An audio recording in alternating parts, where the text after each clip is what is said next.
सभी भाइयों को जय श्री महाकाल, जय कामाख्या देवी, जय धनतेश्वरी माता। श्री श्री 108 श्री हमारे श्री गुरु जी का हमारे ऊपर कृपा रहा कि हम आज अपने गांव में जो कि कार्य कर रहा हूं इस पे, और बहुत से लोग आते भी हैं। तो मैं सोचा कि आज आप लोग को भी कुछ विद्याएं दी जाए जो कि तंत्र विद्या में अपने ही में बहुत सक्षम पावरफुल हैं। ये आपको गुरु मंत्र है, क्योंकि सर्वप्रथम गुरु ही है जो कि हमें मार्गदर्शन करते हैं और मार्गदर्शन करवाते हैं।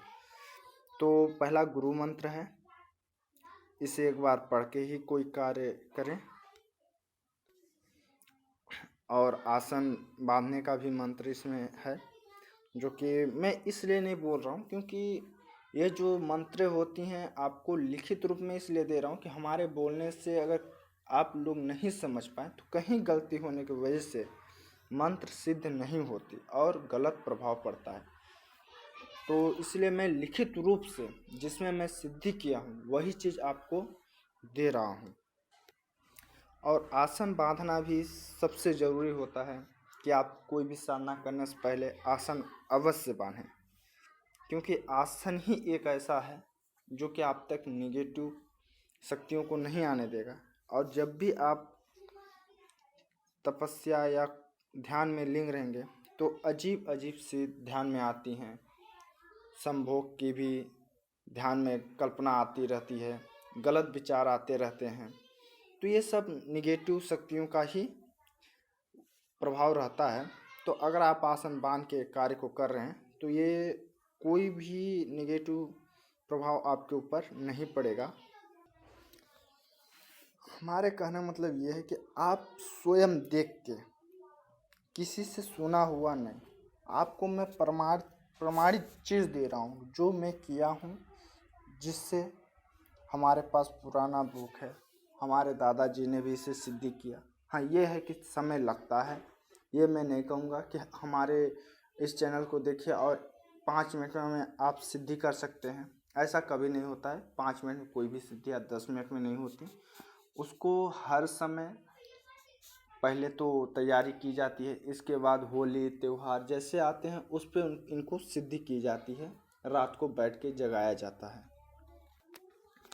और जो भी है, आप जिससे भी मंत्र को जाप करते हैं तो सर्वप्रथम वो रुद्राक्ष का ही माला होता है।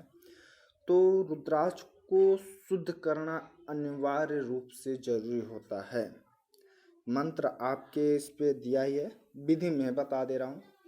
आपको शक्कर, दूध, घी और गंगा जल और मधु, जिसको हनी बोलते हैं, इन पांचों से इसका शुद्धिकरण करें। इस मंत्र से इसे शुद्धिकरण करें और सिद्ध करें।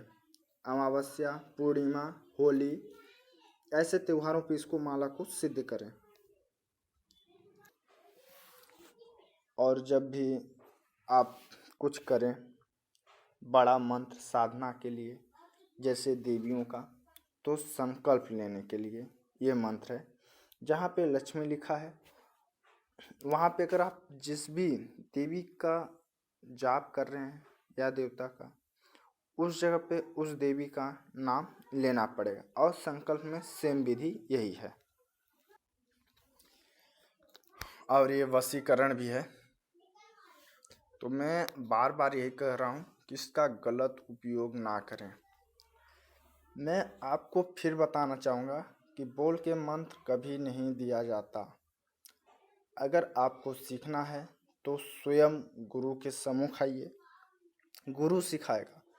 मोबाइल पे या यूट्यूब पे सुन के नहीं सीखा जा सकता। इसीलिए मैं आपको बुक दे रहा हूँ कि आप बुक के माध्यम से जिस विधि से लिखा है उस विधि से कार्य करें और उसे सिद्धि प्रदान करें। ये 100% सिद्ध होगा।